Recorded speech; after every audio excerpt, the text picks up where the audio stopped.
தமிழ்நாட்டில் மதவாதிகளின் கொட்டம் ஒடுக்கப்படும் என்றும் இந்துத்துவ சக்திகளின் ஆணவம் அடக்கப்படும் என்றும் மதிமுக பொதுச் செயலாளர் வைகோ சூளுரைத்துள்ளார். போதைப்பொருள் ஒழிப்பு, சாதி மதம் மோதல் தடுப்பு உள்ளிட்டவற்றை வலியுறுத்தி கடந்த 2ஆம் தேதி வைகோ தனது சமத்துவ நடைப்பயணத்தை தொடங்கினார். திருச்சி மாவட்டம் தென்னூரில் வைகோவின் நடைப்பயணத்தை முதலமைச்சர் மு.க.ஸ்டாலின் தொடங்கி வைத்தார். நடைப்பயணத்தின் நிறைவாக மதுரை ஒத்தக்கடை பகுதிக்கு நேற்று வந்தடைந்த வைகோவுக்கு அக்கட்சி தொண்டர்கள் உற்சாக வரவேற்பளித்தனர்.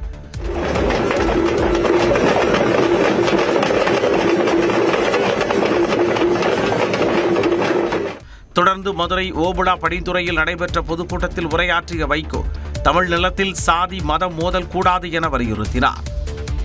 இந்த தமிழகத்தில்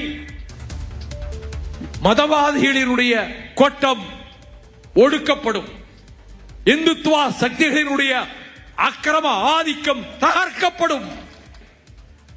சாதியின் பெயரால், மதத்தின் பெயரால் எந்த மோதலும் ஏற்படக்கூடாது என்று நான் மீண்டும் வற்புறுத்தி சொல்லுகிறேன்.